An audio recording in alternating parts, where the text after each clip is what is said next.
Hello everybody and welcome to the video. My name is Midway and I hope you're having a wonderful day. I sure am. So today I bring you a PvP guide for Archer in both its versions, both for ARROWGOD and for Sacred Hunter. So we're going to be covering everything you need to know as an Archer on how to build properly for PvP so you can dish out insane damage and also survive, right? So we're going to have a couple differences there between different types of builds depending on what situation you are facing, right? So before we get into any of that, please like and subscribe. It really helps me. And now let's get into it. So first, let's just look at the basics. I am an ARROWGOD. I'll explain a little bit the differences with the other version of Archer, which would be, as I mentioned, the Sacred Hunter or the Shadow Hunter, however you want to keep calling it. Nonetheless, yeah, that's really going to be affecting the stats mainly. On the side of skills, let's talk a little bit about what I think you should be aiming to do as an Archer, right? So for the end game, I think the build that I'm using right now, it's pretty much your go-to, where you're going to be trying to aim towards, right? So we're going to be having a couple tools here that I'm explaining in a moment, right? So Clone Strike, I've already made videos on it. It's insane. This is going to be allowing you to take have the clone take a lot of the early damage for you. It's going to be dying most of the time early on immediately, but it will be tanking that initial burst for you, right? So that's going to be very, very important. If it also just comes back up, it's also going to be allowing you to just dish out insane amount of damage. Now putting it together with something else, which is Blitz Assault, might sometimes be a little bit of an overkill, right? Because both of these tools are going to be just allowing you to survive the early burst. Now, if the Clone Strike survives, it's going to be dishing out quite some damage for you during that little window. But if it doesn't, then, well, it's just going to be dead immediately. And sort of the same happens with Blitz Assault. If you actually take some of the damage and not all of that goes into the clone, for example, against mages, if mages do that big AoE on you early on, with Blitz Assault, you basically just negate the opener. Now, you do still get disarmed if the opponent is using disarm, but you will be able to just take no damage at the beginning of the fight, right? So that's a very, very strong tool. And then we have the more offensive things, right? So we have a Windborne Arrow just doubling your damage for the opener. It has a short cooldown, so it's going to be coming back up. And I'll talk a little bit more about the options, which are a lot easier to get or like more lower level, right? So if you don't have this build, you can still aim for other options. But nonetheless, this is what you should be trying to aim for, as I mentioned, right? So Windborne Arrow will be that big offensive burst. It's going to be pairing together nicely with your Melon Drop. That's your active ability as an Archer. And it's just going to be allowing you to do insane damage during that little burst window of 5 seconds. Then that paired together with Smoke Bomb also increases damage onto the enemy by a whole lot. 30% is insane, and you can also extend the duration of that with some relics, which we'll look into a little bit later. And finally, we have the last defensive tool here, which is Disarm. It's just going to be a long-ass stun, sort of, because it doesn't actually stun, but it's going to make the enemy not attack you during that time, right? So it's going to just allow you to survive for a lot longer. Now, if you're not using Disarm and you're using something else, which is going to be just also working maybe as an offensive tool or another defensive tool, it just means that if the opponent is using Disarm instead, you will just be AFK there for like 4.5 seconds, right? That is if they are using the relic, which extends the effect of the Disarm, right? So you want to be using this just because if both of you have the Disarm, it's just going to be canceling each other out. But if you don't have it, the opponent is going to have an upper hand on you, which is going to be very, very strong, right? So that is the build as a whole on the side of skills. Now let's talk about other options, right? So cheaper and much more easy to get options are, for example, getting Speed Surge just as a big burst cooldown. It's going to be giving you insane attack speed during that little window. So that will definitely count as just a big burst early on.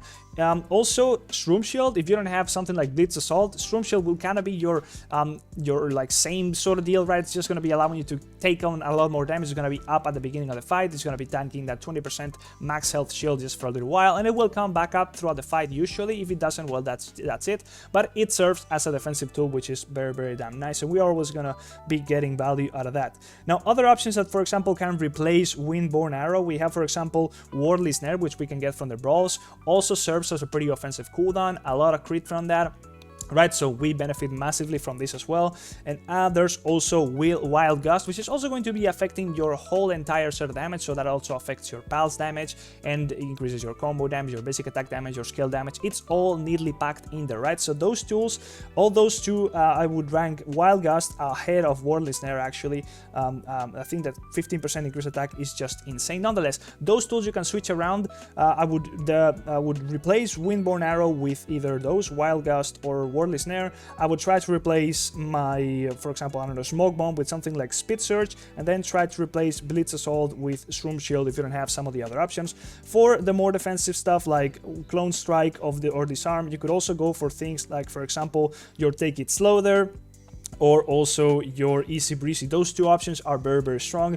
Also, another offensive option that's really damn good would be Coin Bomb, right? So if you don't have some of the skills that I mentioned, try and use some of the other ones that I mentioned here. Those are your like more lower level kind of skills until you get the good stuff, right? So any other skills that I haven't really mentioned, they're not really that strong for PvP, but there might be situations where you can slot them in if you don't have the right build. Now let's move on to pals. Just like the same, the pals that I'm using right now are the build that I would kind of use myself, but this is a very offensive build and we'll get into it in a moment, right? So first of all, I am using the Sprite. The Sprite is always going to be insane, just lowers the cooldown of your active abilities, right? So you just get more of them. That's really damn strong always, right? So you want to be using the Sprite on the higher tier that you have, and then we have some other options here, right? The banana, pretty damn strong. It's gonna give you 10% extra combo, as well as increasing your combo damage by 100%. You might want to be switching this around maybe for the eggplant as well, but the banana, pretty damn strong. I don't have the eggplant myself. The eggplant, by the way, is this one right here, right? I don't even know how you get this. It's kind of crazy. I don't have it yet, but nonetheless, your banana, set in stone. Now, we also have the bird, which is going to be increasing your attack speed by 15%. Very strong. We want more attack speed, so we dish out more basic attacks, and then we get more combos out of that, right? So that is always playing into our strengths. We also have an option here with the chicken. The chicken is just going to be increasing what's a basic attack damage by 30%, right? So a little bit more damage from our basic attacks, which is also going to be getting into our combo, so that's okay. And then, actually, I don't think I'm not really sure if it goes into a combo. I think it does. And then we have things like, for example, the octopus. If I had the octopus, I would definitely be using this. I don't have it. This is a must-have. If you have the octopus, always use it. Pretty damn strong, very offensive, very strong. And then we also have as well the treasure dragon, which also increases the basic attack crit damage by 50%. Very strong basic attack crits. We do a lot of those, so we like that a lot. Now, more options here, right? So you could do something a little bit more defensive. For example, if you don't have some of these options, could slot into something like the deer, reducing that damage taken. Always very strong, very good if you're having issues surviving both in PvP and PvE. Always a good idea to have the deer on your side. Also, the same goes for the snow general here. 15% attack speed reduction onto the enemy. Maybe not so good in PvP, definitely very strong in PvE, but it's also a pretty defensive option, although I would rather instead go with the deer first rather than the snow sprite here, or in this case the snow general, right? So more things around here. The crocodile here, actually the tortoise, excuse me, I somehow called this a crocodile. It's also a decent defensive tool, pretty strong shield, but I would actually use something else instead. Like, I think PvP, you'd rather kill the opponent before they kills you, right? So the offensive tools here, I think I value more. Now, if you had, for example, something like Benny here, or the rabbit, it's also very strong, a very good offensive as well as defensive tool. It kind of just plays into both aspects, right? It increases your critical crit rate, your crit rate by a flat 5%, but it also allows you to, like, what's it called, launch the target in the air. So like the knockouts you do, those are very strong because it's just like a little bit of a stun onto the enemy, right? So if you're able to get some of those, you get lucky. That is very strong, right? So those are some of the options that I talked about. Now, some of these have their counterparts at lower tier, like for example, you can have what's it called, your blue banana, also very strong. I would really always aim for the eggplant. I'm not sure how you get that one as well, but if you don't have some of these, just try to look for the versions that are lower tier, like just for like the lower tier sprite here, that works as well, or the lower tier bird, which is here. I think it's there we go, it's that bird, or the owl right here, right? So there's always lower tier versions which pretty much just do the same, but I would advise to go with something like this. Now, play into whatever tools you might think here. If you are aiming to just survive a little bit longer, usually wouldn't want, as I already mentioned, go for my defensive options on the pals. I would rather go for more offense on the pals, but that's also a thing you can do. And for full offense, well, try to go for the octopus, and kind of the same build that I have here. I would probably just take away the chicken if I had the octopus and put that in, and this would be a very offensive build, and maybe even just replace something like the dragon or the banana for, I don't know, the rabbit here, excuse me, or maybe even the eggplant, because that 10% crit rate is very strong, right? I already have a whole lot of combo. Now let's just move on to your stats here, right? So I mentioned a little bit of a difference between ARROWGOD and Sacred Hunter, and here is where the difference lays, right? So ARROWGOD benefits insanely from combo. You always want to have your combo as high as possible. As you can see, I have an insane amount of combo, but then of course crit rate is going to be your second priority. And thirdly, if you are not able to get both stats on one piece, try and go for something like evasion or stun, right? In the case of Sacred Hunter, crit rate is a little bit more important, but it's kind of still the same. You want to have as high of a crit rate and combo as you can. It's just a little bit of a switch around. You'd rather have crit rate and combo, but nonetheless, both of those stats are always going to be your go-to. You just put a little bit more importance into crit rate when you're playing a Sacred Hunter, right? So that's pretty much just it. Both of them play the same. I would go with an ARROWGOD if I was you, but nonetheless, that is that, right? So that's just for stats, pretty damn simple. Now let's move on to the relics, right? So relics, very important. We will have our combo or our crit rate masks here, depending on what you're trying to get. If you have a lot of one stat and you're lacking another one, you can always switch them around. It's pretty damn simple. It's just a bit of a statistic, so not too much there to analyze. Here we'll go for the kite. It's just the only one that kind of helps us a lot here. It's going to be adding a little bit of extra damage when we use an active skill, so pretty simple, just a little bit of extra damage, not too much in there. And then we will be using our snowflake here if we're actually using the sprite. If we're not, we can go for something that we're actually benefiting from. For example, I don't know, we can go for if we have the octopus, for the octopus right here. We're using the panda, but we're not really using any of this, right? So I was using the sprite a little bit before that, so I still have the sprite equipped. If I was not using that, well, I would just put anything on. To be fair, we don't really benefit much from anything else unless we're using the pal. So just try and use the one you're using, and if you're using the sprite, usually you use that for PvE, or just go for the blue snowflake right there. Now, what about the yellow one? For the sake of PvP, the only one we really benefit from is the blue, the flame book. Really, it's the most important one. Really, it's just going to be adding a lot of damage onto our kit. Just as the fight goes on, we get more damage, and pretty much everything else is just going to be kind of annoying or pretty much useless. Really, everything else just really applies to bosses, and then this one is a little bit of everything defensive, but really just underwhelming, right? So we just have one option, which is going to be the extra damage. And here, for the sake of the time statue, we have a very strong option here, which is going to be the time statue.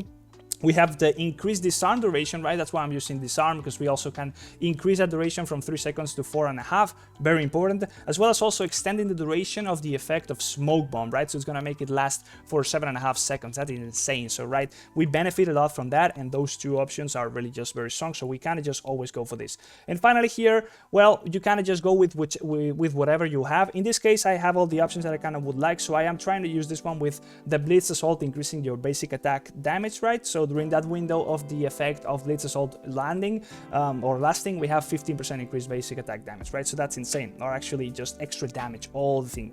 I think it is right, exactly like that, right? Basic attack, actually no, it's only basic attacks. I read it wrong for a second there. So you can also go for the extra clone strike damage. That's it. It's also pretty decent, but if you don't really have anything else, really just put in whatever. It's gonna be kind of hard to just benefit from anything else. You can also increase the damage of the actual attack on Windborne Arrow, although we don't really focus too much on skill crit, right, or skill damage, so we kind of don't really care too much about that. We'd rather go for the basic attack increase damage during that little window, or the clone strike, because the clone strike does a lot of damage for us, right? So those two options might go to for sure. Now, moving on to the statue here. The statue is going to be pretty damn simple. You're going to be trying to just get a lot of combo damage, everything combo. If you are playing a Sacred Hunter, maybe a little bit of bonus crit damage or basic attack crit, that is also decent. But if you're playing an ARROWGOD, just go for straight combo damage. Now, I have a decent global attack damage increase here, which is okay if you have a high tier, but always going for just increased combo damage is just the go-to, really. It is pretty damn simple, and it's the main source of our damage. And then let's move on to something else. For example, the relic and the artifact enchantments, actually. So what you want to be doing here is you want to try and get 4 of the ones which increase your global combo damage. You want to be having that set enabled, because that's just a lot of global combo damage on you. And then for the other ones, you want to try and do the following. Try and go for the one that also increases your global basic attack damage, right? So those two are gonna be your more beneficial tier sets, right? The other one, or tier sets, just like sets in general, right? So you have 4 pieces of the combo damage and 2 pieces of the basic attack damage. And then the other one we're not using, I think it increases your counter damage, right? So let's see, it actually increases your global counter damage, so we don't care about that. We want to be avoiding using any of those pieces. After that, try and search for stuff that's gonna be pretty damn good. So for example, global combo damage increase, we always love that. Global counter damage, that's useless, for example, here. but we have basic attack damage resistance. Okay, some defensiveness here and there, it's all right, but try and go for the combo, global combo damage, the global basic attack damage increase for more attack, more HP, anything like that. It's always going to be insane. Something like pile damage is okay. Knock up is very strong as well, just trying to get those little stuns onto your enemies. But really, just try and keep the sets, have 4 of the global combo damage and 2 of the basic attack damage enabled. As you can see that right there, the set is the thing on the green down there. You can also tell by the icon of the piece, and then just try and find the best piece you can afford between the ones you have unlocked. Just trying to focus on the bonuses you are seeing that, especially just like I already mentioned, go for the global combo damage and the critical, or actually not the critical, sorry, the global basic attack damage. Those two, the one that I have on the screen right now, and this one right here, global combo damage. Those two are the most important ones. Everything else that you might get in between is just nice. So that is it for the relic, or not the relics, actually, the artifact enchantments here. Now we can also shortly talk a little bit about talents. Of course, just level up your things a little bit individually. They're all going to be very important. Try and prioritize your damage here, but nonetheless, they are all very important, and they have a little bit of a breakpoint where they scale in value insanely once they reach that. For example, level 50, that increases like 10,000% in just one level, right? So that's very damn strong. And then for the sake of talents, I went for the lower bottom, the bottom part here on the right, so you can get this little bonus every 2 seconds, combo damage increased by 5%, scaling up to 50%, very strong. Now, in order to get this, you will have to follow a little bit of a path. I read it wrong at the beginning. You do need to have both of the prerequisite nodes at level 5, so you need this one at level 5 and this one at level 5, right? So it's gonna take a little while to get there. As well as to get this one, you need to have both of these, the healing amount and the combo damage at level 10, both of them, right? So yeah, it's not that easy, and it's not that it's gonna be pretty costly to get to one of the later nodes. Nonetheless, in the meantime, while you don't have what you need, you can also go ahead and level up stuff that you might need, for example, onto the other trees. That's why I have some stuff here on the Fury and Sorcery trees. I have some points onto the increased defense because I'm really lagging on the defense, especially on the PvE side of things, so I was really struggling to survive. So that's why I put some points in there, also some points in the base attack increase. You can also go for the attack if you feel like you just want more attack and you are surviving nicely. That's also going to be working, and then this just works for both the trees right there, right? So that's what I'm trying to do. I'm trying to reach the nodes that I can, that I think that are the most beneficial, so that's why I also went a little bit here. I will need to go through this one, right? So I got the skill damage resistance on here, some healing rate on there. I think healing rate is going to be a lot less interesting for us archers, so that's why I got skill damage resistance over there, and eventually I'll have enough to level up both these and these, and I think I'll eventually just need to level them up anyways, right? I need to level up both of them to level 10 eventually, just to be able to get to the last node nonetheless. So that's how the talent system kind of just works. After that one, I'll go for this one on the left, and then eventually I would go for this one on the left as well here on the Fury tree, and then maybe eventually for the one on the right, I think. Those two I will eventually try and get, but that's gonna take forever. Talents is one of those systems that just takes forever to just max out because it's, in theory, pretty much just infinite, right? So am I leaving anything out of this? I think I just forgot to mention souls here. So for the sake of souls, I would go for the combo damage soul. I'll try to get this one as high as you can. Try and always just focus on these two individually. Just completely ignore every other one soul. If you have souls, like you put some points into them and you are not really benefiting from them, like for example, that counter damage one, just sell it. Get another one of a lower tier, or like whatever the highest tier you have on that one. Just put it on, just sell whatever else you had, you just like get back all the resources you put into it that way, and then you can use them in the stuff that really matters, which is the combo damage, the crit damage bonus, right? So those two very important, and then you can put some of the points, for example, into things like HP bonus and defense bonus, also very important if you're struggling a little bit surviving like it was, right? So those two can also help out quite a little bit. Everything else, basic attack damage, could also put some points into it, but rather go with crit damage bonus. And then we have the crit resistance and the attack bonus, which eventually you will be able to also put some points into it, but first and foremost, focus on those two. Focus on the combo damage as well as on the crit damage bonus. If you've put points into any of the other red souls as well, you can also just get those back just by resetting that, paying a little bit of diamonds and resetting it, so you can put the points into what really matters. Because once you really invest into the combo damage and the crit damage bonus, you will really see your damage spike up insanely, right? So that's going to make a real difference, especially early on in the game. Later on, the difference will be a lot less noticeable, right? So it's going to be kind of okay to just spread out your points a little bit more. That's kind of it for the souls. So we got the skills, we got the pals, We got the statue, we got pretty much everything else. I think I didn't forget to mention anything. We got the souls, we got the talents, we got the relics, and we got the enchant onto the artifacts, right? So finally, just in case you already have some, you should also be trying to aim for the Pyre Breaker here. This is the best mount you can get. I'm trying to get it myself. It's going to be increasing your crit rate by a little bit over time, right? So that's going to go up to 20% increased crit rate. Really damn strong. If you can get it yourself. It's going to be the best for both PvP and PvE as an archer. And finally, if you also are able to get it, just try and get yourself an artifact appearance here. I think the best ones are actually the hammer right here, and some other one that we actually don't have yet here on a region, but the hammer here will just be doing that increase AoE damage during the combos, right? So you do a little bit of you do a lot of combos, so you will do a lot of AoE with this. Everything else, I mean, you would get a lot of benefit from this one if you get 2 clones, but that's pretty RNG. And then, well, you can also get a little bit of value from the gunling here, as well as from the Pepe gun. The Pepe gun can also be insane. I haven't seen it myself yet. If you get that 1 clone, it's going to be taking a little bit of damage for you. I mean, I think you're already using a clone, so this one will just eventually die and dish out some damage. I'm not sure. I still need to try this one out, but if you got any of these ones, well, just go ahead and try them yourself, because I haven't really been able to, right? So I think that's it. My boss is already trying, and my voice is already starting to crack up. So I think I'm pretty much talked about everything I wanted to during this whole thing, right? So let me just go ahead and show you real quick a little bit of PvP here.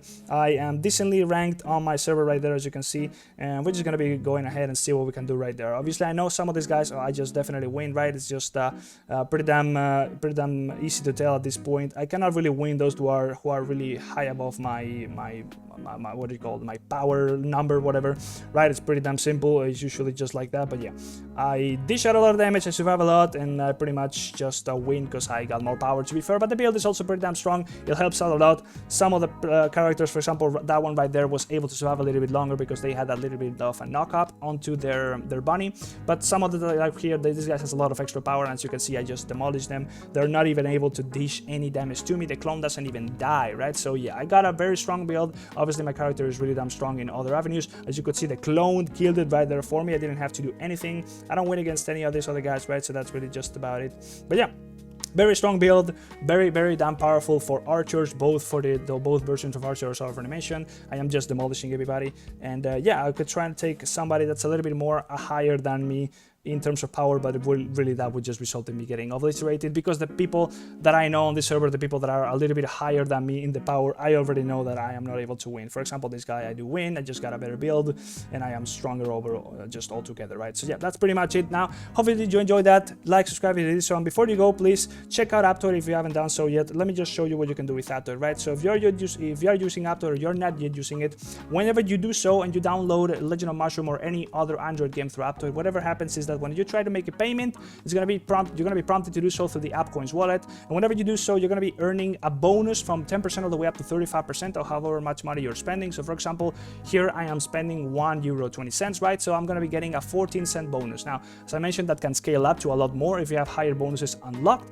and then you just kind of accumulate those bonuses and eventually use them. As you can see, the AppCoins credits, those are the bonuses. You can use them to make the payments for you without actually spending your real money, so you can just save up on money, basically getting discounts on further purchases or just higher value for your money on the purchase right now, and then you can use that bonus to make a purchase in the future, basically for free, right? So yeah, you get a lot of value from this. You can just get stuff easier whenever the events comes out, and you have to spend less money overall. Really helps me out as well. If you use my code, which is going to be on the screen as well as down in the description, you will get an increase of a flat 5% to that bonus, so you can start up even higher. And then as you do purchases and stuff, you will get to a point where you just unlock higher and higher bonuses, as you can see.